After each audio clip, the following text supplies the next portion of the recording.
Hello, everybody, and welcome to a new interview from MinnMax. MinnMax is a place about games, friends, and getting better. My name is Ben Hansen. Thank you for clicking on this. We're glad you found it. This is a fun interview that's been cooking for a while. This is a discussion between Michael Christopher Koji Fox, who is the localization director for Final Fantasy XVI, and John Johanas, who is the writer and director for Hi-Fi Rush.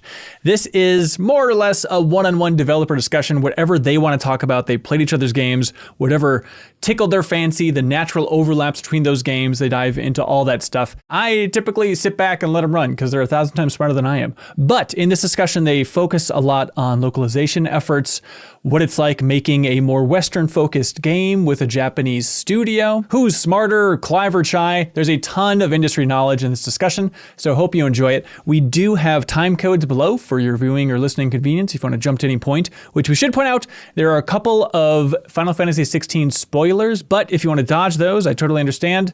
You just have to equip a ring, but no, we actually have time codes for those spoilers, so you can jump right over those if you don't want to hit any spoilers, but we're looking out for you there. If you enjoy that, if you enjoy the time codes and this interview existing to begin with, you can support this content directly by subscribing to MinnMax's YouTube channel. It's a small click for you. It's a huge thing for an independent games outlet like us. Or you can go to patreon.com/MinnMax with 2 N's. If you jump in on Patreon at even the $5 tier, you will unlock the podcast version of this interview, all of our other interviews, the deepest dive on Final Fantasy VII Rebirth, which is the best, most thorough discussion about the game on the internet. It's a 5-part game club discussion. It's 23 hours long, but it's super fun. So if you like Final Fantasy XVI, you'll probably like Rebirth. And if you like Rebirth, I promise you'll enjoy the deepest dive on Rebirth from MinnMax. So check it out on our YouTube channel or in that bonus podcast feed. So without further ado, here's Koji and John Johanas. Hope you enjoy the interview. John and Koji, welcome to MinnMax, guys.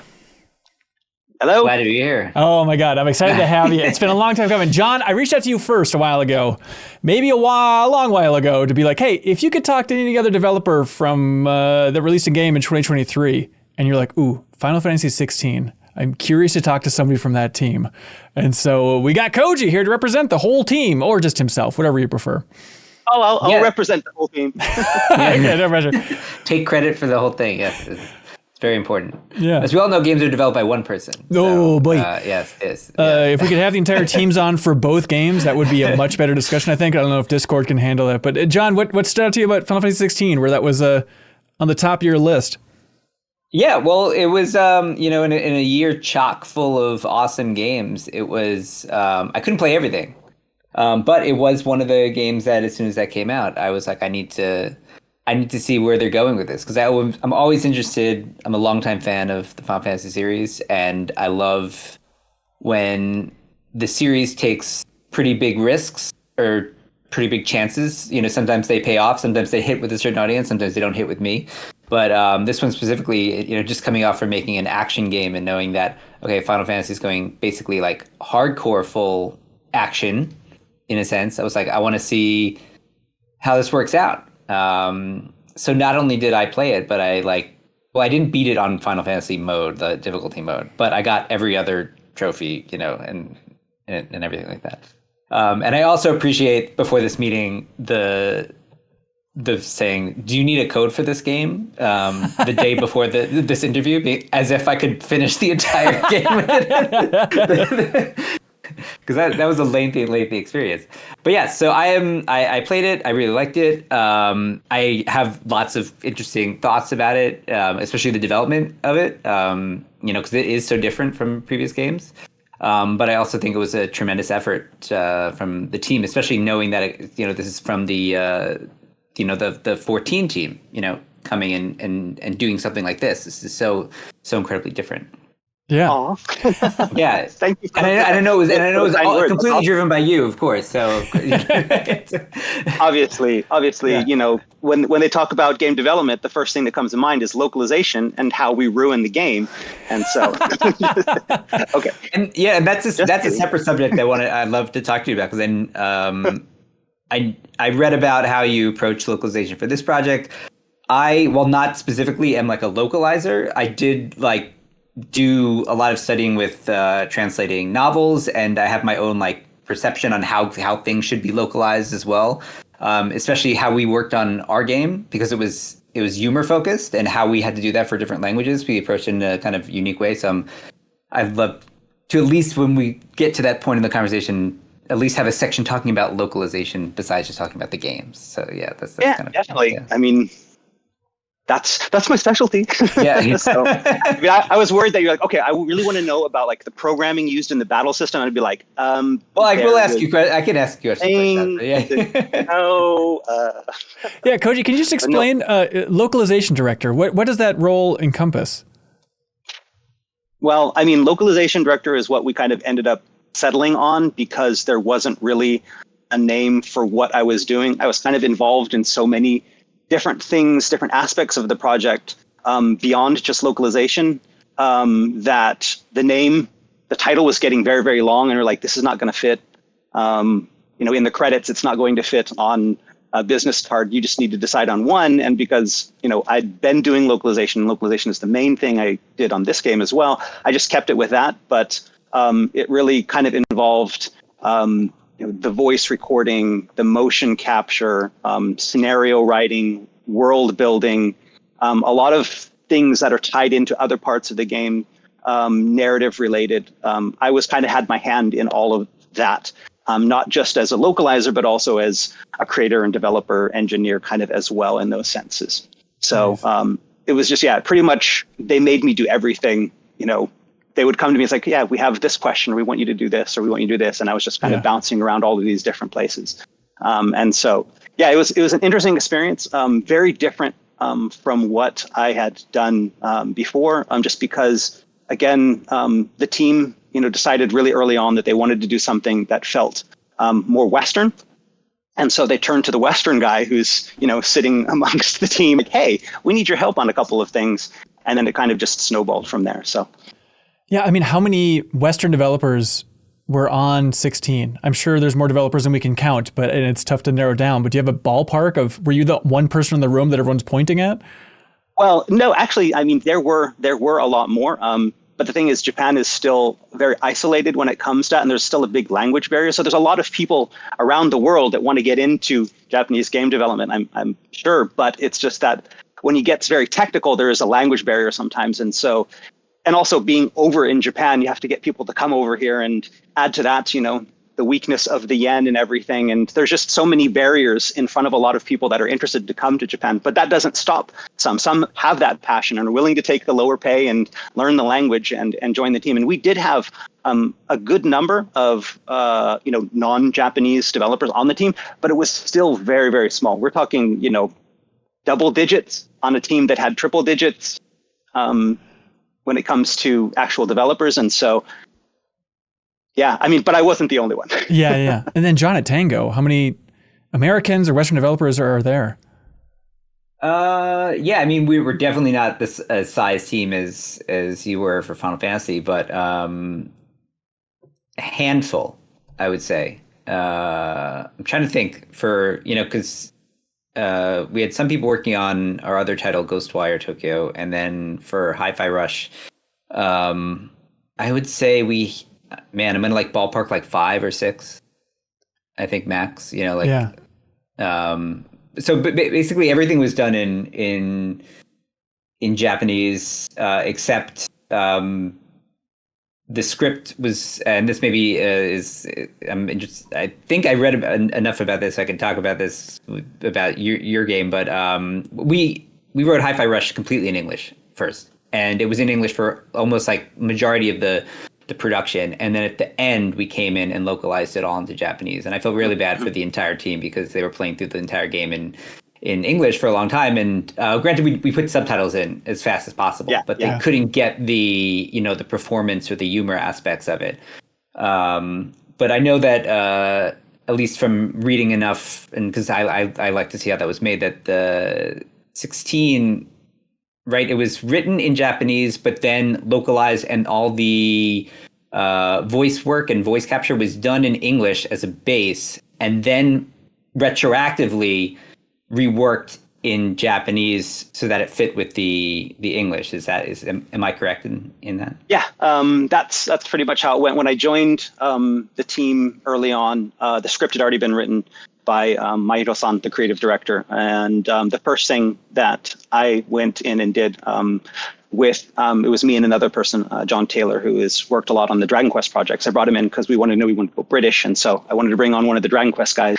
And we translated the whole thing. And then we've had several weeks of basically just going over line for line with the writer and making sure that we had gotten his intent across properly, but also giving him suggestions because, again, they wanted to make this feel like it was like a Western drama. They wanted to make it feel like it was a Game of Thrones or a Last Kingdom type of project where it felt like it originated in the English. And so it was very important for them to make sure that the English was very natural. And so they gave us a lot of freedom to come in and suggest, okay, yeah, maybe the order of this conversation would be more English if we moved things around like this. And they were very amenable to a lot of those changes, very amenable to adding humor in places, adding emotional beats into places that weren't there in the original. And so we went through and we rewrote the whole thing.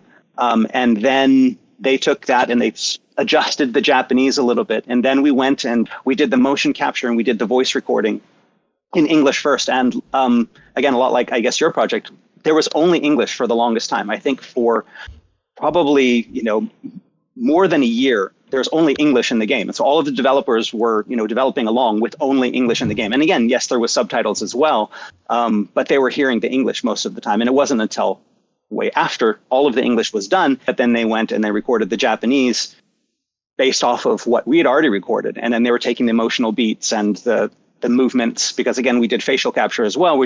They're taking that facial capture and then they're using that and mimicking that in the Japanese studio. And so supposedly there was a lot of rewrites in the Japanese studio as well, where they would hear the line again in the English and okay, we need to make a change here. And so by the time the Japanese came out, there were things that were very far removed from the English. So it's basically like the opposite of what I've been doing, in my whole career, is where you'd always get the Japanese is already fixed and then you have to kind of make those changes from there. They were doing that in our case. So it's very interesting in the sense that Japanese was first, but English was also first. And you get a weird crossover in that sense as well. Even with the motion capture, we had multiple motion capture teams going. One of our motion capture teams, which was run by the people, the Image Studio guys, who were the people that did Kingsglaive. So those guys did some of the motion capture, and they did it all in Hungary with Western actors, whereas we had another team that was doing motion capture in our studios in Japan with Japanese actors. And they're all basing it off of the English script, but you had Western actors as well as Japanese actors. And so I was attending a lot of the Japanese motion capture to make sure that some of their motions and movements were going to match what was being also taken in Hungary. And so it was a challenge with that as well. But yeah, it was a lot of crissing and crossing of both of the language, which usually doesn't happen on projects where usually it's just one language is driving everything. And then once all that's done, you kind of go off with the other language. So yeah. Yeah, because usually even for our projects, right, we decide like a key language at first and we say, regardless of how it's written, it's like, this is theoretically like the canon language. I think for when I worked on the Evil Within projects, they were written in Japanese first. The ones that I wasn't a part of, but it was still kind of considered, English is the definitive language. Like we need to make this work for sort of it needs to feel like Western, like we want it to feel Western. So you take something that's natively written in Japanese and then try to make it work in that field. When the projects that I worked on, we approached it from the opposite way. So we would write in English first and make sure we would translate it in. And it was, again, it felt difficult to explain to the team sometimes. It's like, why is this happening? And even with subtitles, it's like, I don't get it. It's like, okay, but when you see it all, it's going to come together. It's like, trust me a little bit. But sometimes, it would be actually very helpful to see, they would see the subtitles even, and they would be able to at least tell that there's like, hey, I'm missing out on this aspect here. Like either is this subtitle incorrect? And you check and it's like, oh, this isn't incorrect. It's actually, it should be fixed in the English also, So it's not we want that feedback. It's just, it's very difficult to get, to do 2 full temporary voiceovers, well, it's funny in Hi-Fi Rush's case, since we hit we hit it at the worst possible timing. I'm glad to hear that you were able to at least do, the facial capture and stuff like that. But we hit at a terrible timing in COVID when no one was having studio time, or it was all at home and people weren't available. And so nobody has the headsets at home, right? So yeah, you can't do that. Yeah. And so I did every voice in the game for the entire game. For like 3 years or something, it was me doing every single character's voice, and we had these presets, and this is not me sort of being overly, pompous about my abilities, but like at least by the end, people had been so used to my performance as certain characters that when we actually did voiceover, they were like, you know what? I like this. I like your version better. But I think all it took was like a nice month or so for people to actually hear professional voice actors doing it, to being like, no. You know what? Actually, it is better. But your Corsica wasn't quite pulling it off. Yeah, that's a tall order. Yeah, my Corsica was kind of weird. My Chai was actually rather likable, but some characters were actually liked to the point that they stayed in the final version. So like the hint robot that you find throughout the game. Yeah. I did that, and the programmers that are being abused by the creative director, the Zanzo character in there, which is based off just a parody of game development as a whole. I made sure that was me being, because I'm usually the one like has to give the orders to the programmers. I was like, I'd rather be the one, being on the blunt end of the stick. But it was also funny that the team didn't even know that. So like at the end of the game, one member came up and was like, "Man, I love that." The voice of the programmer, and I was like, "That's me." I was like, they're like, "What?" And then I just did it. I did it in the voice, and they were like, "Oh my god!" It's like I didn't know that. I was listening to it 3 years. I didn't know it was you.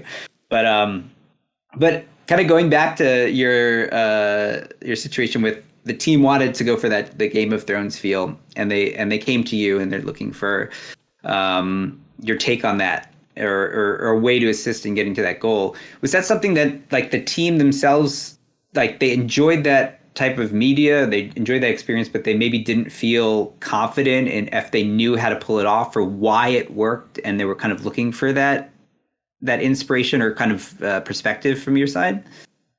I think, there was a lot of that in the sense that, a lot of people on the team, they enjoy that kind of media. They're big fans of not only like the Game of Thrones, but they're big fans of the Lord of the Rings, or those type of, again, that high fantasy, that Western high fantasy type of feel, and had been, enjoying it most of their lives. But again, I guess they got to a point where they're like, but can we pull this off or not? Are people going to look at it and think it's fake because we're not Westerners, so we don't know everything. And again, it's maybe came from a little bit of insecurity on their part. And in the end, I mean, I don't know what it is like with the people that you work with, but the people I work with are amazing. And they have, and I'm assuming the people you work with are amazing as well, but a lot of times they'll have this self-doubt. They'll be like, I don't know if we can do this. And maybe it's a Japanese thing, maybe it's just a developer thing, or maybe it's just a them thing.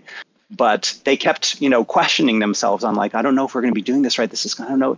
But then they'd come with you with like this whole kind of like stack of papers on like, water jars from the 16th century. And like, which jar should we use? I'm like, I don't know.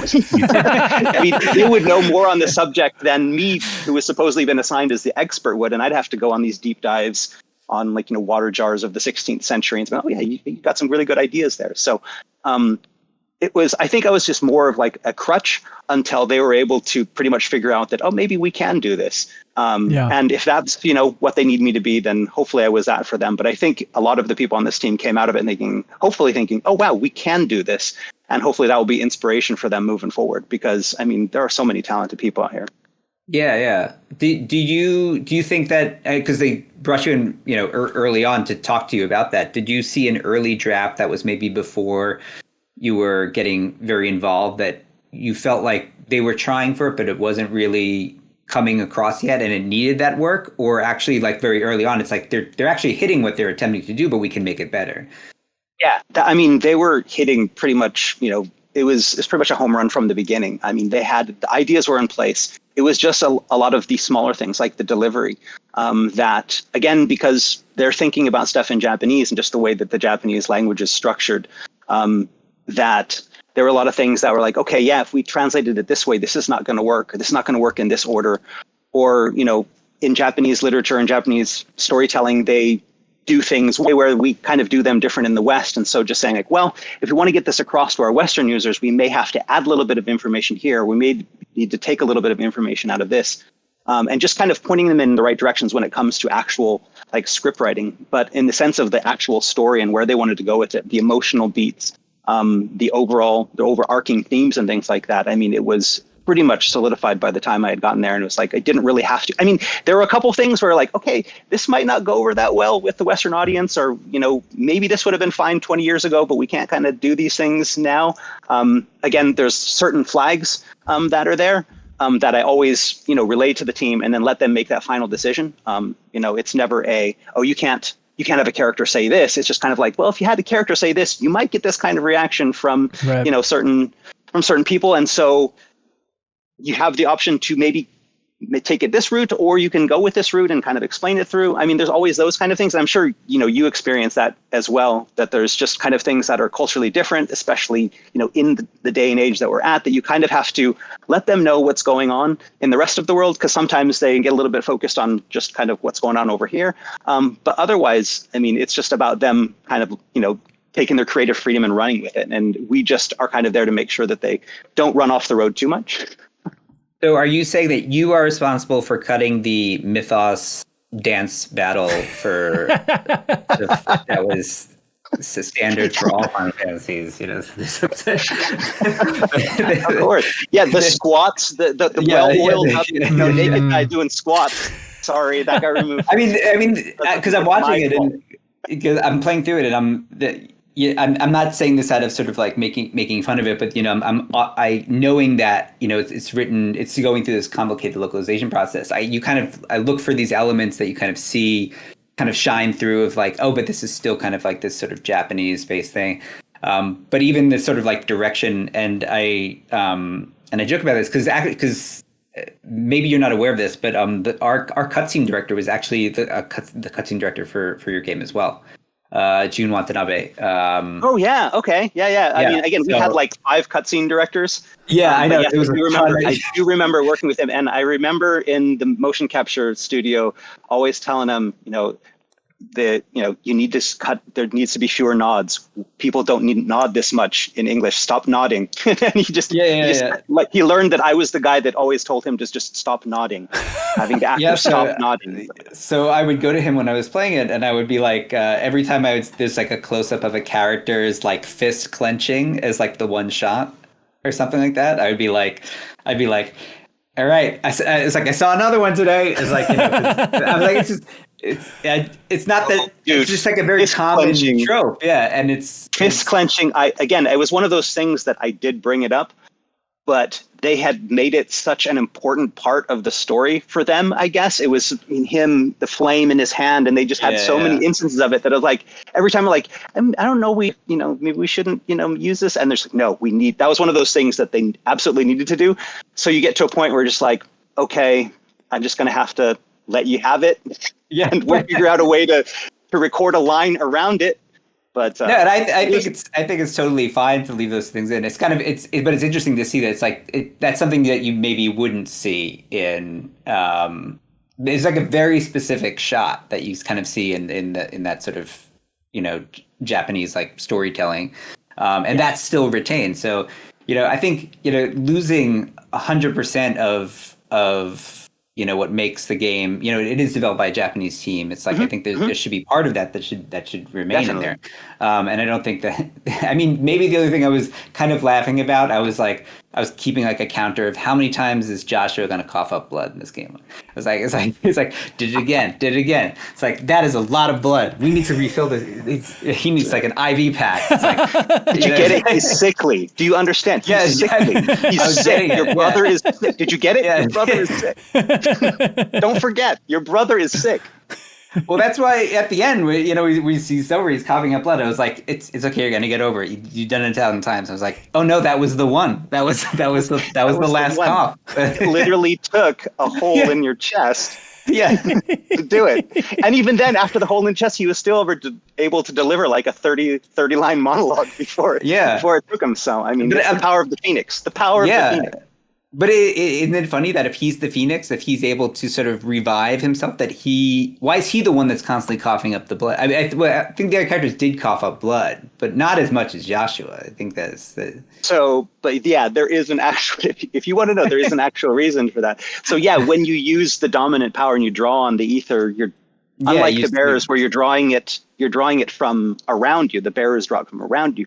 The dominants can actually draw it from within them. And that's why dominants sometimes can use their magic in prime while they're in the Deadlands when they're not supposed to be, because they're supposed to be anti-magic. It's because they're drawing from the ether within. But by doing that, it's accelerating that crystal's curse, which draws the life from you. And that's why you see the dominants will bleed from their eyes when they prime, because they're using a lot of their own energy. They're using their own life force. And because Joshua had trapped an Ultima inside him and was holding that in, it's killing him constantly, and he's constantly having to repair that on the inside. And so that's why he's constantly coughing up blood, because basically he's just using his ethereal powers 100% and accelerating his own death. So, yeah. Okay. You heard it here first. No, it might have been in the active time lore that I did not trigger during a cutscene. But there are a lot of entries. Yeah. You're forgiven.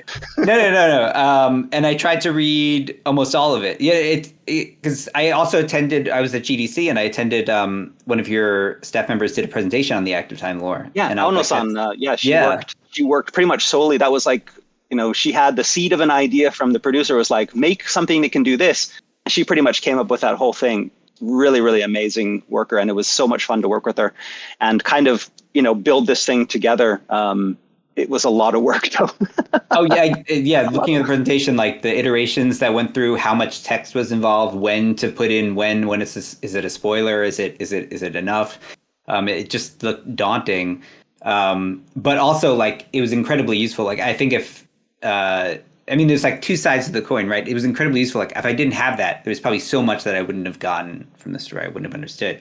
But I'm also curious. It's like sometimes when you make, and this is very typical of Final Fantasy stories as well, because they usually have like a lot of this back lore and, named characters that you're kind of not familiar with, but they kind of expect you to pick up on that.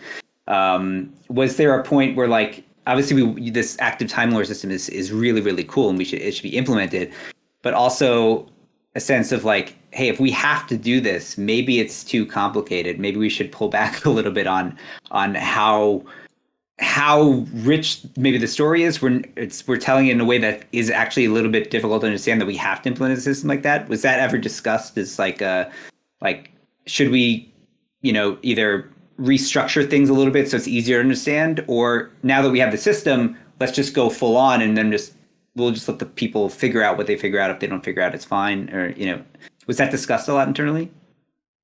I think it was, you have this sense of, you have this world, and we wanted to make it feel like a very deep and rich world. And that means having a lot of lore around it. That said, we weren't doing an MMO where we had hundreds and hundreds of hours of content. We only had this small kind of window where we're supposed to tell that whole story. The problem is if you try to tell that whole story in that small amount of time, you just have endless walls of text and people skipping through cutscenes because they're just too wordy. And the one thing that the team went into this project going for is that they wanted to make the script very short and tight. Whereas a lot of Final Fantasy games will have lots of dialogue. You'll have these super long cutscenes that will just be characters kind of going back and forth, and you have all of this dialogue. And we started off the game saying like, okay, we want our dialogue to be short. We want it to be tight. We want it to be informative, but not over informative. We want people to kind of figure out what's going on their own based on the hints of what's going on around us. And that's like, for me, at least from the projects that I've worked on at Square in my 20 years, is that that's the first time that's ever happened. It's usually you get tens of thousands of words in a single quest. But with Final Fantasy XVI, I think this was probably the shortest main scenario that I'd ever worked on. I think when we ended it, we were at like 90,000 Japanese characters, which is about 50,000 words for the main scenario. And while there was tons of other stuff around that, for main scenario, that's super short. And I've known, quests in Final Fantasy XIV, some quest lines will go longer than that, and they're just like side quest lines. Whoa. Because they want to, lots and lots of dialogue. And again, there's, some people want to go in for that dialogue, but other people, they want to get right into the action. And so because this was an action game, I think that, Yoshida-san and Maihiro-san and, everyone else working on the project, they kind of went into it thinking that, okay, we want this to be action focused. We don't want there to be too many hiccups, too many stops along the way where people are going to have to get, this deluge of text. And so in that sense, it was really tight. But because it was tight, that left us with these big gaps in like, okay, we need to introduce all of these names and all of these people. We have all of these countries. We have all of this stuff going on. We have to give people reasons for doing all of these things. Why is Barnabas coming over now? He needs to have that reason. But we don't have a cutscene that's talking about the war, but we need to have that there.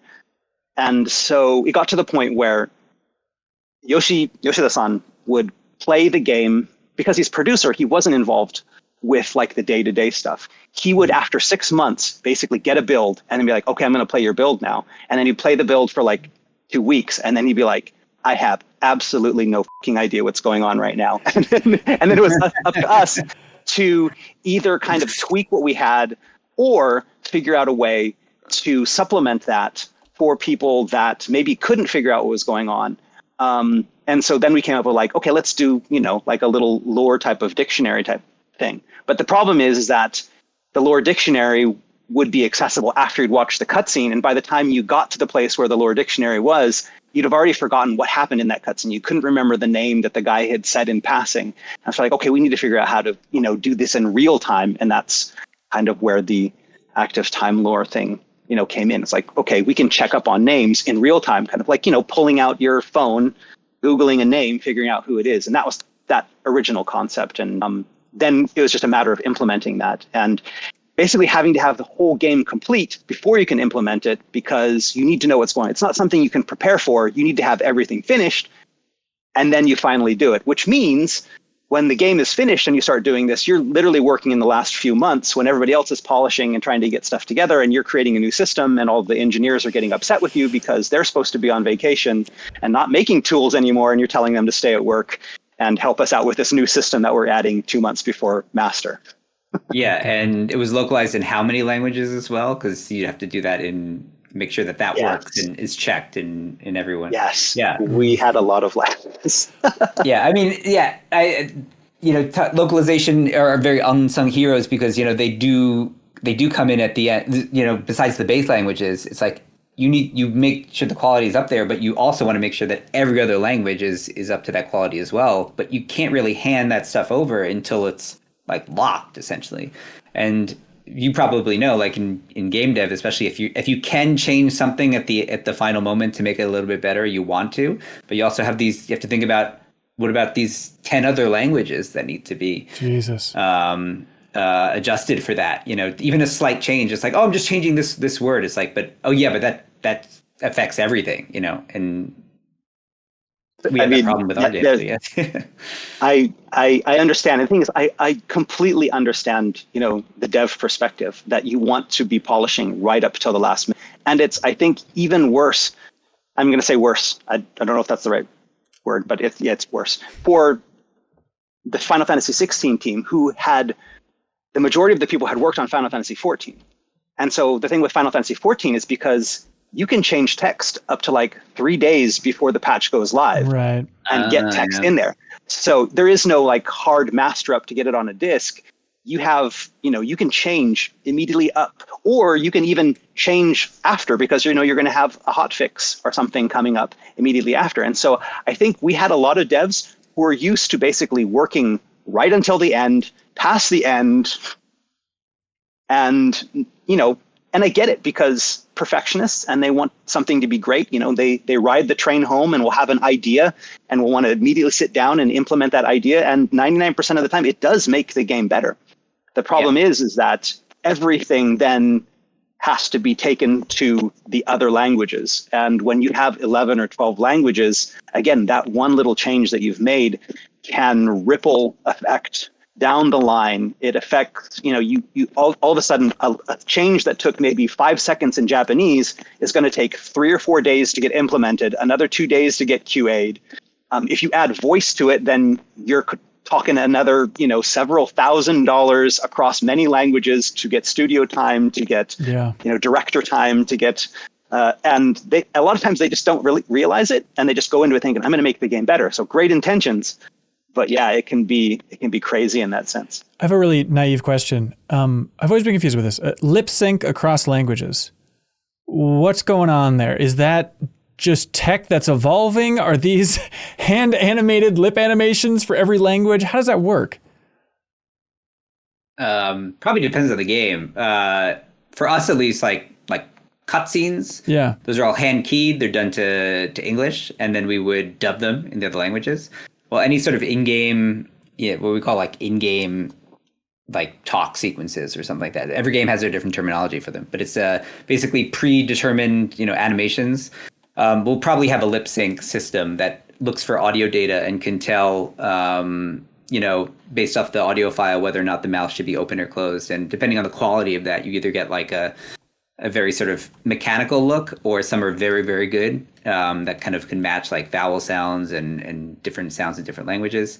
But yeah, so that's why I assume for at least for us, it was like, cutscenes were, you do that to picture essentially when you voice that. But anything else could theoretically be, I would say, like we always say, like plus or minus like 10 to 15% of like time. It can be a little bit faster, a little bit shorter, but if it's like significantly longer, it might actually mess up the pacing of some event that's happening or something like that. But otherwise you kind of can, do it, lip syncing for that would be automatic, but it may be different in for your case over at Square-Enix. But I mean, it's pretty much a hybrid model depending on, like you said, the type of cutscenes. I mean, when you're making a cutscene, there's always, the team will always have, your super high quality cutscenes, then you have your regular quality cutscenes, then you have your throwaway cutscenes. And I mean, you'll all have the different grades of cutscenes. And then it's about, okay, how much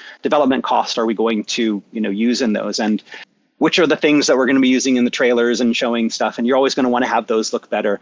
But it's, in a perfect world, you'd have budget to make everything super perfect. But again, to do that, to do that lip syncing, to do the facial capture is very expensive, but you're going to get the best kind of look out of it. The next thing that comes up is, you have the animators that are going to go in there and they're going to do everything by hand, which also can be very super high quality, but it's going to take a lot of time and a lot of people. So you're going to need like a team of 30, 40 people working on, cutscenes all day to make everything beautiful, and then multiply that by however many languages you want that to match to. And a lot of times they'll usually only do one language because, again, it just costs so much, or they'll do 2 languages, which means if you have a game with 5 languages, then the other languages kind of basically just have to match the recording to the already constructed lip flaps. And so that's what we ended up doing in for Final Fantasy XVI, is that we had all of the facial capture done in English. So you have the lip flaps are already pretty much locked in place. And then it was a matter of the other languages taking the English lip flaps and then matching their dialogue and the pauses in their dialogue. And sometimes, some of the hardcore translators and hardcore writers would go down and they would even match vowels. So basically making sure that they're choosing words in their language that have the same, type of mouth movements as what's already in the English, while also putting the meaning. I mean, it's an amazing skill. And I mean, I bow my head to those guys all the time because they do an amazing job. But then you get the lower quality cutscenes, and those, like John said, we have, internal tools that they look at the WAV file and then they'll pick up sounds and make mouth movements that kind of match. But those don't always work in places. And so it's a matter of like watching through cutscenes. And if anything is too off, then you kind of tell the team, it's like, okay, this is really off and this is kind of an important scene. So can we get someone to maybe at least do this kind of portion right here? But for a lot of those, we didn't have facial capture because it was already a low quality cutscene. So it basically meant me getting my phone out, putting it in front of my face, going, Clive, over there. And then another angle, Clive, over there. Then sending that MP4 over to the team so that person could watch that and then tweak the mouth to make sure that it fits. So it's chaos. It always is. Yeah. It always is. Jesus. Yeah. I went to a GDC talk about 16. It was with I think the lead tech artist. And he's saying there's 12 hours of cinematics in Final Fantasy 16. That's a mind-boggling amount. That's longer than our game, actually. Well, the funny thing is there was a lot more than 12 hours, even in the beginning. I don't know if I'm supposed to say this. There was a lot more, and we ended up cutting stuff and leaving it on the cutting room floor. A lot of lines taken. Yeah, the dance. It was the dance scene, the squat scene. Those we had to leave out. I'm sorry, guys. There was one scene where a guy was quoting Hanson lyrics. Oh, that sounds great. Yeah. It was wonderful. Yeah. Bop. John, what does the lore Bible look like for Hi-Fi Rush? I mean, as the writer here, do you have a tome that you're trying to squeeze into the game as well? This is actually something I really wanted to ask as well, just because it's always different for every team. I mean, even the teams that I've worked with, some of them will have a very comprehensive Bible with just like all of this lore that you're never going to use, and then some of them, like Final Fantasy XVI, were very sparse in places. It was very focused in some places, but other places it was just empty. And so we kind of had to make up stuff as we went along. So I was wondering, what was it like for you with Hi-Fi Rush? Yeah, there was I wouldn't say there was anything resembling, I would say, a lore Bible. Everything started out with a very kind of high overview of things. I think I did it before writing the script. I kind of sent it out to the team. I was like, okay, here's the overall, here's the plot in literally 1 or 2 pages. It's because I know no one's going to read this whatever 100-page document that's the entire script, even though everyone's I want to read the script, and you write it out and no one reads it. So you write it in 2 pages, and then I said, okay, here's what the story's about, thematically. And then it's and here's the rundown of all the characters. Here's here's just a background thing. Here's where they are at the beginning of the game. Here's where they're going to be at the end of the game. And I don't know what's going to happen in the middle, but we're going to figure that out. And then there was certain, we don't have a kind of this very expanded world at least in our game, but we at least had the history of okay, here's this company, this Vandelay Technologies that's here. It's what is this company? What is it made up of? What happened? Why are these people in charge? Who are these people? And and it was just kind of this inciting event of the previous, let's say, I don't know, 20 years or something, but very kind of bullet point level. And then anything else, it was more focused on these kind of key thematical elements. It's okay, here's Vandelay Technologies before Kale took over the company, and here's Vandelay Technologies, but in the old days of what they were focused on. And so when we were going through the game and people were thinking up of ideas, I was so is this a robot that's built is this a pre-Kale robot? And I think there was even what was their term? It was BK. It was before Kale, instead of AD or BC, it was B. Yeah. So these are the old ones. So they're more they're visually a little bit older looking, more kind of retro feeling, and more hardworking in general. Even though they might have some sort of cynical attitudes and things like that, but the newer ones are more sort of almost drone focused, or focused on receiving orders. And we just kind of set that up in general. So it allowed the team members the idea was we wanted the team to come up with their own ideas for what would be fun, what would work in this company situation that would play to the themes that we're doing and still work as the game, and not just come from the story department saying, this is what you're doing, this is what you're doing here. Because we at least, we're making a kind of traditional action game that focused on levels, and we had each level kind of figured out in terms of this is who you're going to face, you're going to do this kind of situation. There's lots of small little details in the level that, we wanted to base off the themes of the story, or the theme, or what's going on with the characters, or what this boss is, and we wanted not only just myself to have to do that, but for the team members to come up with the idea of like, oh, wouldn't it be cool if we had like a robot that did this in this set? And it could be one of the older robots that's being repurposed. Or so we kind of set that up so the team could have more of, and we kept that intentionally vague. Like it has to be this or else. I mean, I would come in and check and make sure that nothing like kind of,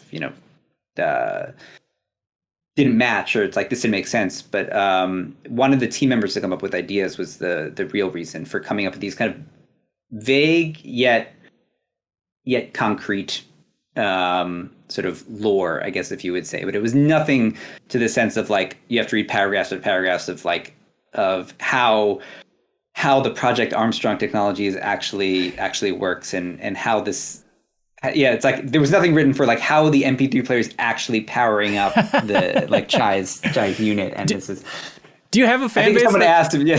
I mean, is there like a fan base that's a deep well online that are asking those types of questions at this point? No, like there's some people who were ask about like, oh, how does that robotic actually work or something? And you know what? And there's a lot of stuff we kept intentionally vague. Like people ask, it's like, well, what type of why do they have this prosthetic or something like that? Or for example, like people were bringing up in the beginning of our game, it's like Chai just gets his robotic arm like for nothing, and it's like no, he has his arm in a sling. There's something wrong with his arm, and he doesn't. We kind of I've said that he doesn't have full use of it, but we're not being explicit. He has this problem with his arm. That's why he's doing this. Technically, all the characters have some sort of problem. That's why they're using robotics. No one's using robotics just for fun, except maybe the villains. Maybe that's the the sort of the concept behind why they're villains in that sense. But I haven't seen any like deep dives over like how does this work? How does this theoretically mechanically work that the MP3 player is powering up his robot arm? Right. Like, yeah, I think at least the users were able to kind of get past that point. Yeah, Koji, is there other stuff that stood out to you? I don't know how much Hi-Fi Rush you've got to play at this point. I mean, the thing that you have that whole world there, and the whole time, again, as I'm playing through it, those things, I'm that player that wants to know why is his hand a wrench? Does he work on cars or does he work on heavy machinery? I need to know these things.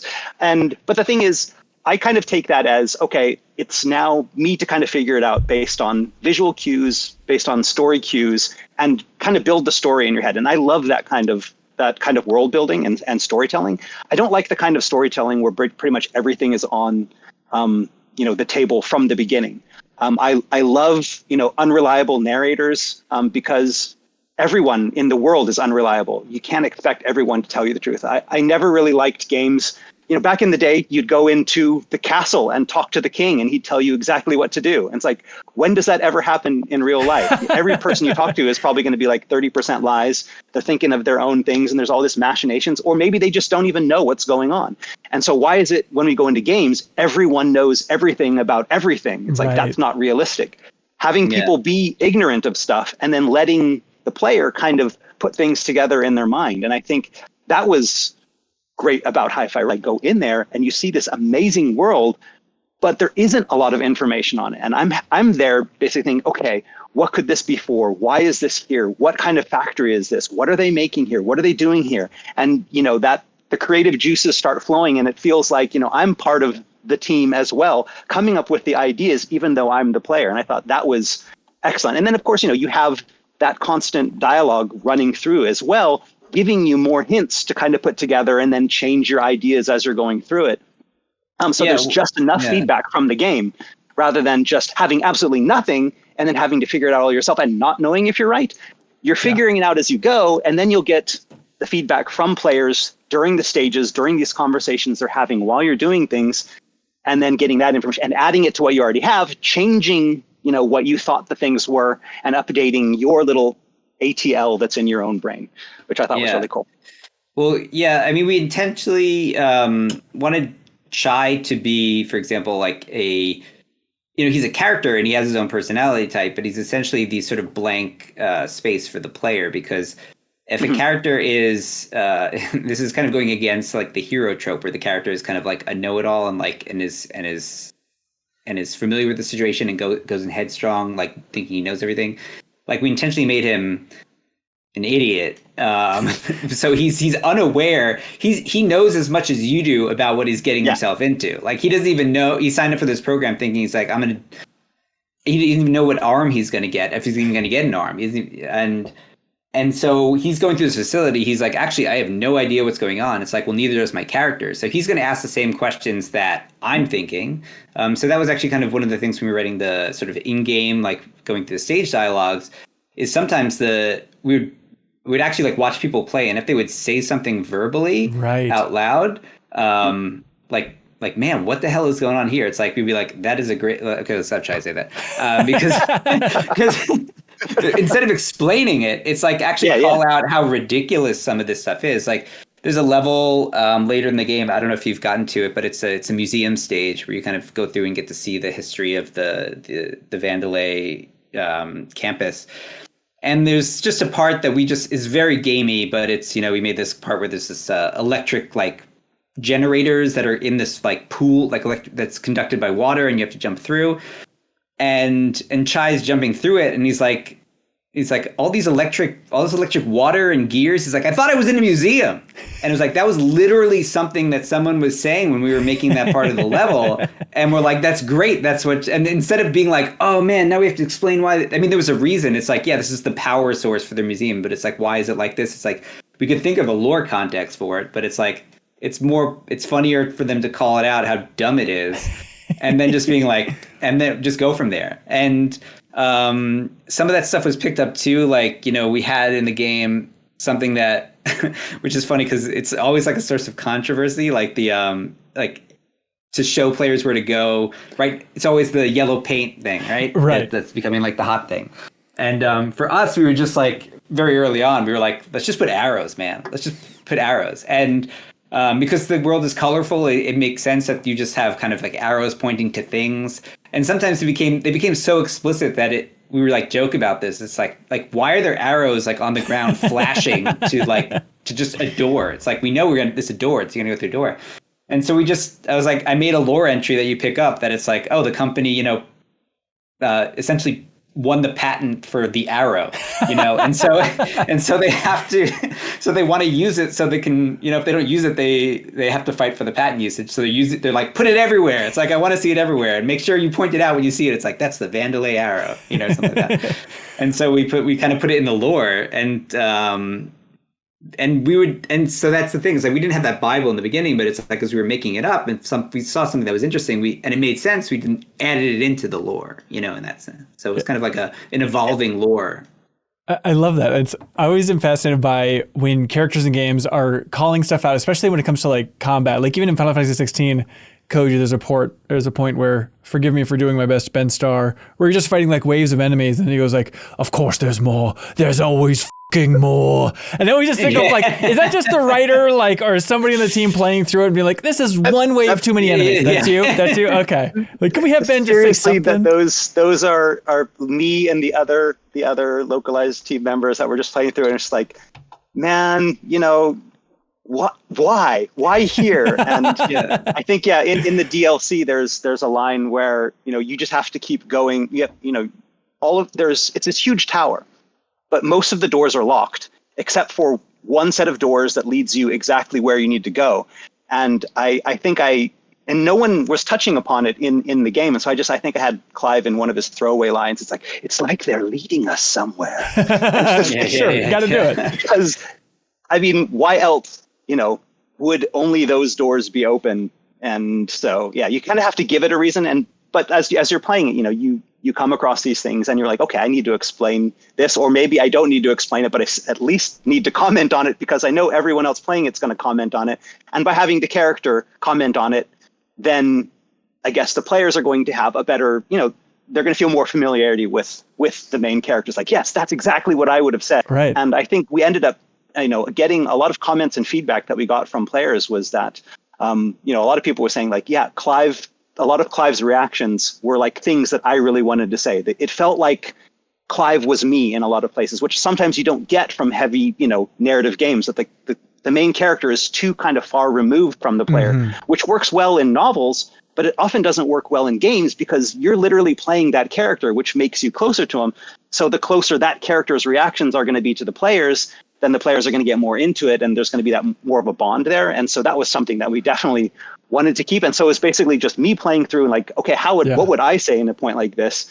And then running it by My Hero sounds like, okay, I'm going to kind of deviate from the Japanese here. Is that okay? And he's like, oh, it's cool. As long as it sounds cool in English, which is a really cool thing. My Hiro-san was the easiest person to work with. I've worked with some directors and writers who are like, it needs to be exactly like I've written it. Don't do it any differently.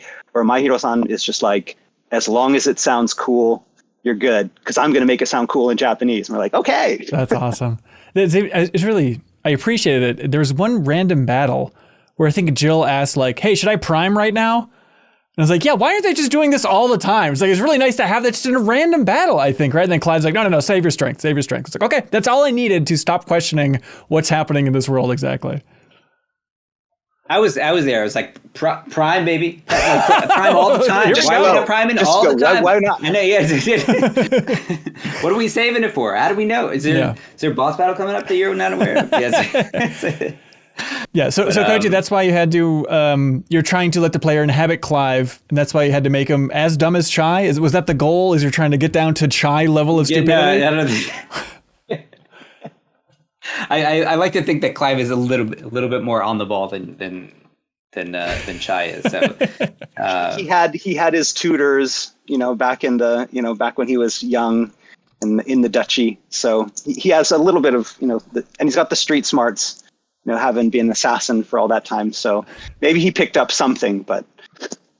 Yeah, I'm just, how does he get his hair to look so good all the time when it's such a terrible, like, I mean, I feel bad, but like the world is like absolutely like terrible place. Because I was bringing this up when I was playing, it was like, I'm trying to remember, where is the place where, when you go fight Odin? What is the Tower Reverie? The Tower of Reverie, right? Yeah, but that whole like continent. On Ash. Yeah, on Ash.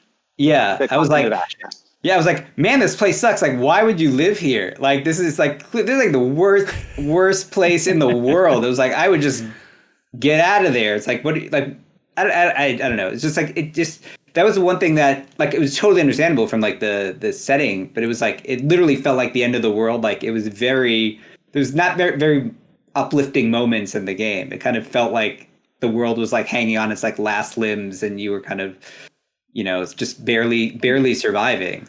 But once the gods have stolen your will, it doesn't really matter. Yeah.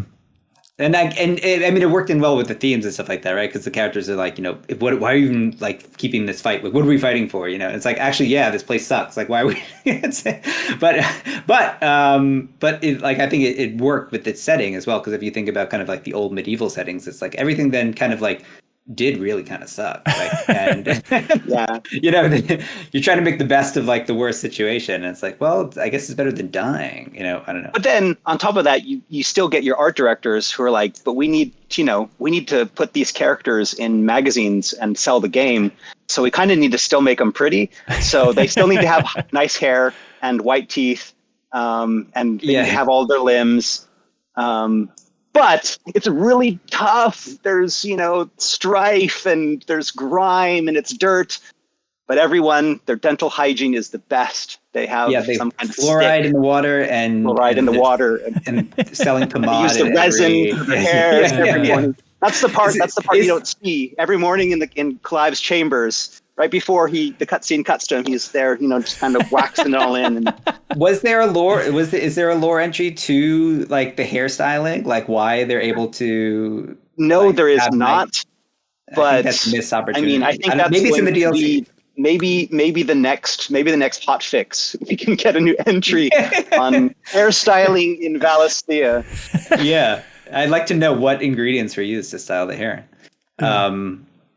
I do have to ask one question about a very specific line, and the major spoiler for this game, but it's like basically almost one of the last lines in the game when you're I think doing the final blow for Mythos, and you specifically call out the words Final Fantasy. It's like, and then so I went and saw it in Japanese, and I was like, well, what was in Japanese? And I'm not gonna say it works better or worse than the other ones, but it's less obvious in the Japanese because you're using the Japanese words for final and fantasy but in English, it's like yeah. it's clearly like it's basically title name drop. Well, I mean, in a sense. So yeah. That was the thing. Like you get to that final line of that final battle, and when I read through it and I saw the kanji there, and I'm just like, oh my god, you really put in Final Fantasy here, didn't you? And he was like, yep, Final Fantasy.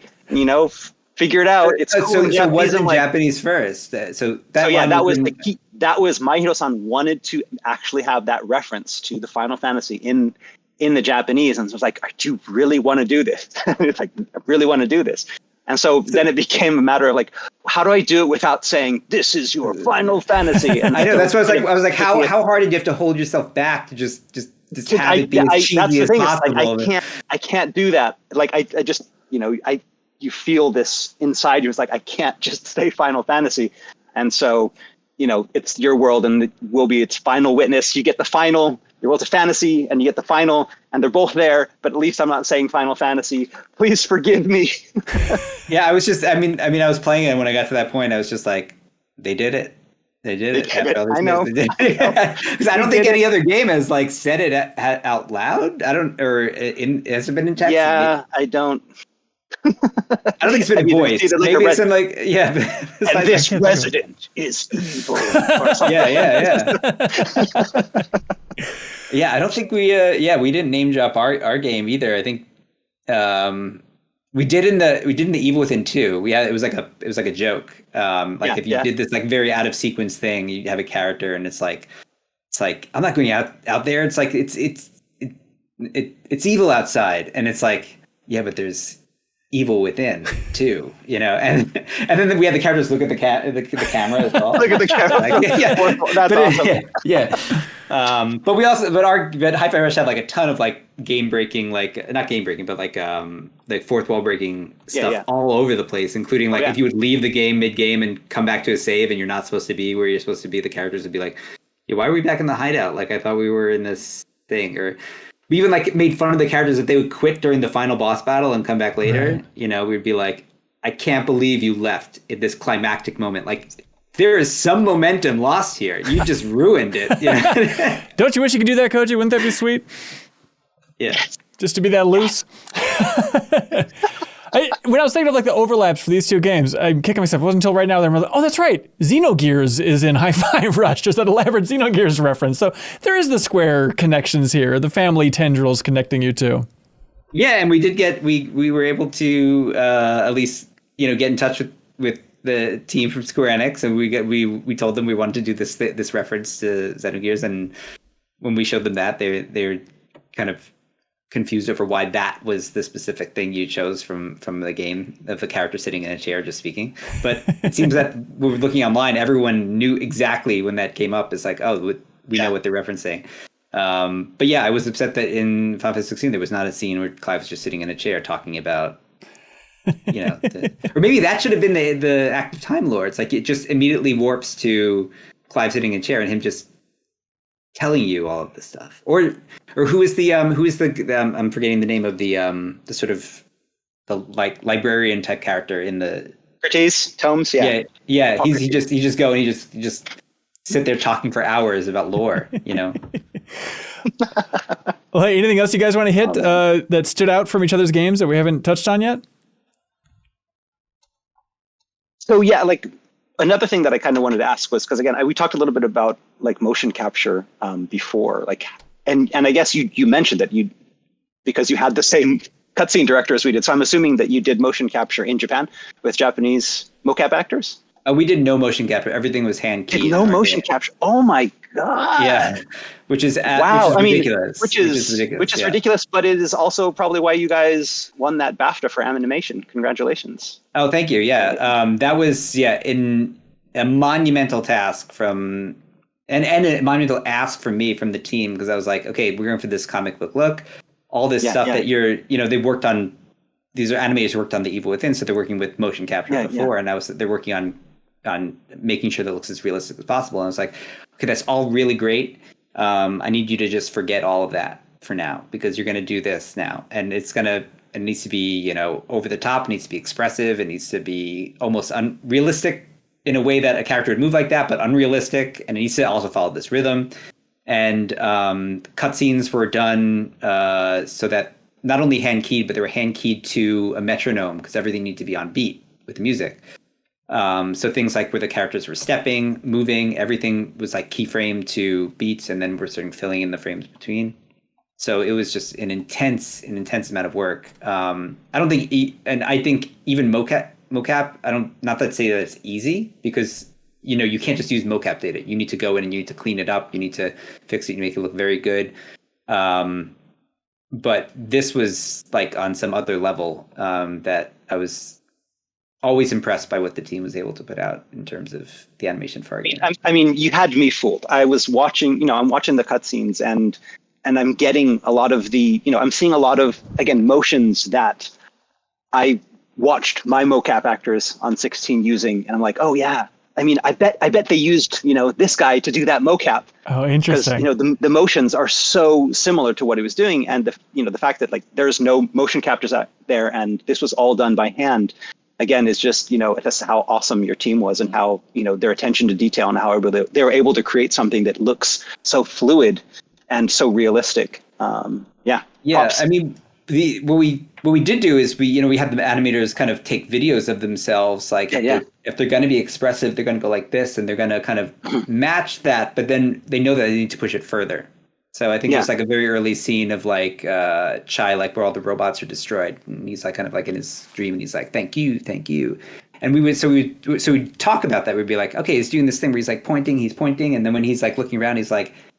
The robots is like, anybody know who did this? And we would do that, but then they would take it up a notch, and they would always like kind of find that cartoony version of it that works even better. So we would talk about what the actual animations were, and then they would just go crazy with it. And sometimes they would add in stuff that was, a lot of it was also in the script, but then a lot of it wasn't. So a lot of it's, Chai points to the left and right, like looking around at destroyed robot bodies or something like that.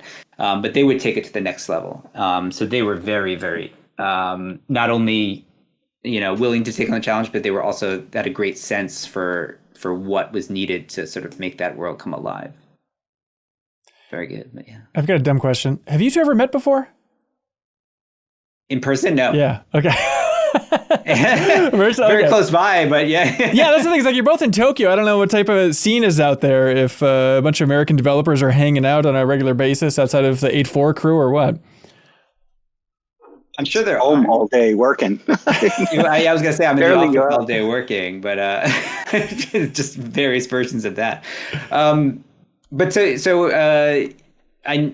is for maybe are you allowed to say is your office completely work from home? Is it a hybrid environment? How was it during it's hybrid? That was it's one thing that's we went into COVID, and for the longest time Square was very again anti work from home. Pre-COVID, it was like you couldn't do anything from home. You couldn't take computers home. You needed to do all of your work at work.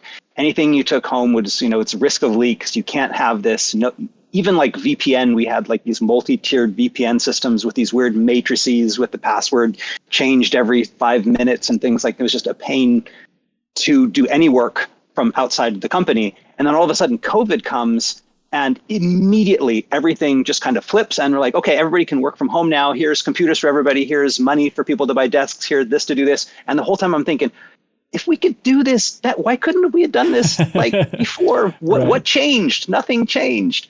And since then, we're now out of COVID.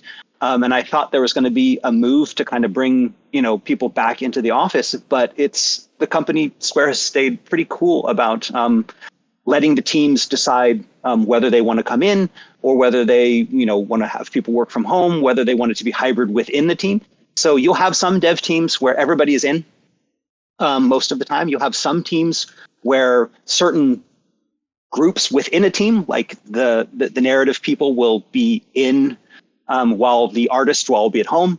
And then you'll have some teams that are almost completely work from home. And it's pretty much up to the director and the producer to keep everything in line and make sure that things are working. As long as things are working, they let us continue doing that. Yoshi P runs a tight ship. He also puts a lot of trust in his directors. And so he still allows a lot of people to, continue working from home as long as they keep their productivity up. And productivity is still up, at least, on our team. And so he's allowing us to do that. I can't speak for the other teams and what they're doing, but and then so you have some people that'll go in every day. You have some people that'll go in like half of the week. Some people that will go in like maybe 1 day a week, and some people that come in maybe once every 6 months. And so it's very open. How is it for you guys? Well, we did the same thing. I think right during COVID, we all shifted to work from home for company policy. And then we kind of are now in this sort of like hybrid state. And I think to finish up Hi-Fi Rush, we kind of we're finally entering that sort of hybrid zone, but we said, okay, we really want to get that polish in. So everyone just to finish this thing, let's come in, let's polish it. Let's make sure that we can talk directly. Cause, in general, our studio is, like we said before, we're not the size of the team that you had for Final Fantasy. And we are very kind of like hands-on. We like to walk over to each other's desks, try stuff, like test stuff. And for our game, it was extremely challenging to do it online because of, A, just it's not our culture, but B, the fact that it was rhythm-based and we're dealing with things like lag and latency issues. And can you check the timing on this? And it's like they're playing a live video and it's just like, it's only showing every 15 frames. It's like, I have no idea what this is. So we'd have to like go into the studio just to check certain things and then leave. And but now we're in a place where there's some people who want to work from home, and if they want to do that we respect that. We think we still work better in an environment that we're able to directly collaborate. So we suggest people to come into the studio. I personally am a person who works better in the studio. I just can't work from home. It's hard for me to concentrate. And I like being there, and I like seeing other people's work and be able to comment on it, especially if you're directing a title. It's like you want to be able to immediately see something and not let it fester and be like, oh, wait, no, that's wrong. That's right, or jump on it. But it's something you have to kind of just adapt to. Some people, if they can do it from their home and they can work from home, that's fine. But that, like you said, it has to be, the idea is that if you're working from home, we still want the same productivity that you would have in the office. That's just the requirement. So I think for both you guys, this has been such a change of pace project, going from Evil Within to something more upbeat and light like Hi-Fi Rush, or just going from a living game like 14 to a game with an ending like 16. Does it feel refreshing to jump in, or is it still, were these projects so challenging that it didn't feel like a breath of fresh air after a certain point? Well, for me, it originally did feel like a breath of fresh air, because you can now approach things completely different. I mean, we weren't skilled with making action games. Yeah. So we needed to learn that. But we also knew that, we were coming from something that everything was dark, everything was grounded in some sort of way. And we had to always think about, like, what would the characters say? What are their, like, pure motivations? What's scary? We can't do anything that's too jovial, too gamey, because it might ruin the experience. And it's like, no, let's make something that we can kind of stretch our limbs as like game designers and just have fun doing. And that, it was challenging, but then it also, we were dumb and we added the musical element to the game, which made the game extremely challenging to do anyway. So it could have been so like easy. all that fun. Yeah. If we just removed that element, it would have just been fun stuff, But it was. I think it was a challenge that was worth doing, and it was a good way for us to try something to kind of challenge ourselves just in general, like of saying, like, not just in all aspects. It's like, let's do something that's fun, but is also not just, it's not just we can sit back and relax and not have to worry about it. It's like, no, we should be trying something new, getting more experience that we can use for future projects as well. And at first there was, some pushback against that, because everything felt scary and new and I don't know how to make this thing. It's like, I don't know if this is for me. But as soon as we kind of fell into a groove of understanding what we were making, we saw that even throughout the challenge that this was something that we were all kind of attached to and was letting us really kind of like spread our wings in a sense of our abilities. Yeah. And Koji, was it nice to have a finish line? I mean, it was a little bit painful having to, incorporate Final Fantasy into one of those final lines, but at least it wasn't the last. But yes, it was kind of amazing coming to the end. It was also kind of bittersweet because again, I'd worked on 11, I worked on 14, and it's just, you're working on these games that don't end. I mean, bits of the story end, but the game continues on. 11 is still going on. 14 is still going strong. And so you never got that kind of sense of, okay, we're finished. And I think this was the first time in a long time, at least since I'd worked on Dirge of Cerberus, like how many years ago, where the game ended. And I was able to say, okay, I finished. And at first I thought this was going to be like this release. Yes, I'm done. But then I ended up finding it's very bittersweet because now it's time to let go of this baby that I'd been, nurturing for the past however many years. And now you got to let him go to college and get his own job. And I'm stuck here by myself again, thinking, okay, I got to start over again. And so there's that little bit of, I don't know, a little bit of sadness there. I think tone-wise, we went the exact opposite of what you guys did. I went from something very light, like Final Fantasy XIV, where it's just, that's craziness. It's all over the place. You have the, the weirdness of like Hildebrand, and you have the very Japanesey parts, the very Western parts. It's just kind of this, conglomeration of all of this wonderfulness and very light. Whereas then you go to, it's this game about slavery and the end of the world and humans losing their wills. And it's just like, so heavy that kind of making that switch. It's like, no longer can I make these kind of jovial jokes because they're not going to fit the game, but I still want to throw in some things. So figuring out a way to do it in a way that's not, that's going to work with the game that I have now. And now that I'm at this point, I look at over at, at Yoshi P every now and then, and you can kind of tell he as well is like, I'm done with dark fantasy. I want to do something light again.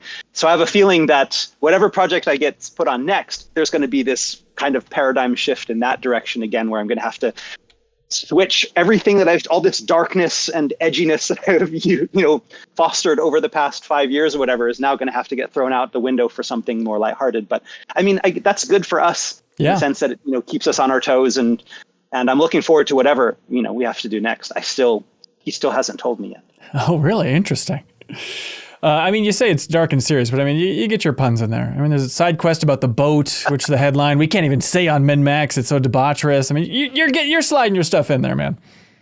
Well, I mean, was there a comic relief character officially, for 16? I'm trying to remember. It's like the uncle, I guess, right?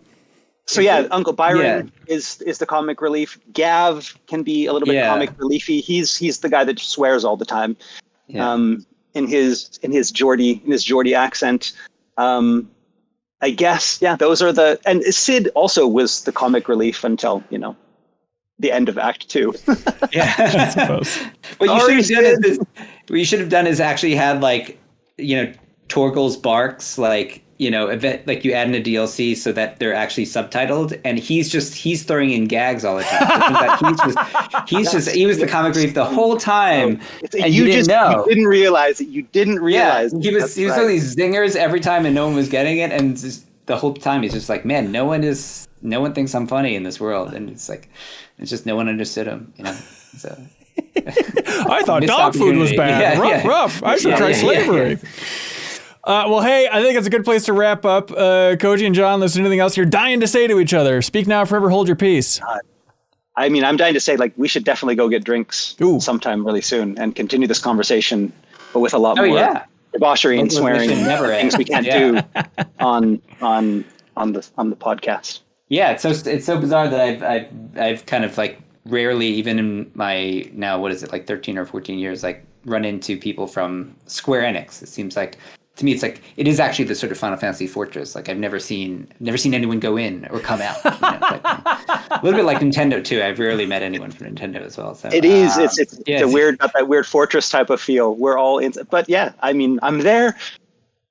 Let's do this. Let's get some wings. All right. I'll let you guys figure that out off here. But John and Koji, thank you for being on board for this. Greatly appreciate y'all doing something outside the box, I guess, for an interview. So hats off to you and the team, and shout out to PR folks for arranging this whole thing, because it's also a weird pitch to receive. So I greatly appreciate this whole thing happening. But thank you so much, guys. Koji, I assume you want to plug the DLC?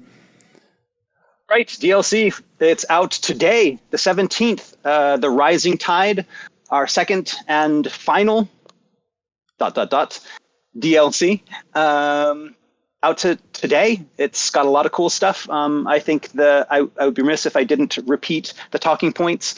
It's like a little expansion pack in the sense that it has everything that you loved about the main game, just kind of condensed down into this wonderful 10-hour side story. Abilities, quests, people, fun. There are puns. There are groany type of things in there as well for those who want that. And a lot of surprises as well. So if you haven't already got it, get it today. Sweet. And John, your game's on a PlayStation now, man. Yes. Yeah. Surprise. So now, if you have not played Hi-Fi Rush on other platforms, it is now available to PlayStation 5 users.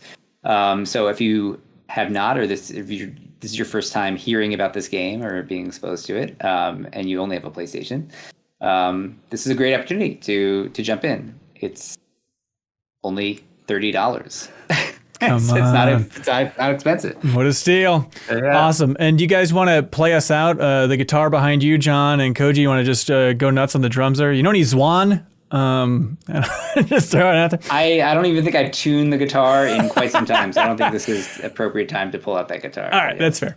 Well, hey, thanks so much, everybody, for watching and listening to this interview from MinnMax. You can always subscribe to MinnMax's YouTube channel. Greatly appreciate that. Or you can support us more directly on Patreon. Any way you want to do it, we greatly appreciate it. But we'll be back next time for more interviews. Thanks so much, everybody. Goodbye. Thank you. Thank you. If you thought, hey, this video wasn't bad, well, there's a whole lot more like it on MinnMax's YouTube channel. Please help us out by subscribing to our channel and checking out the MinnMax Show podcast, also available on your favorite podcast app, the best, most thorough discussion about games on the internet with the deepest dive, our monthly community trivia show with prizes called Trivia Tower, and a whole lot more. Thanks so much for your support, everybody. All you gotta do is click that subscribe button. We'd really appreciate it.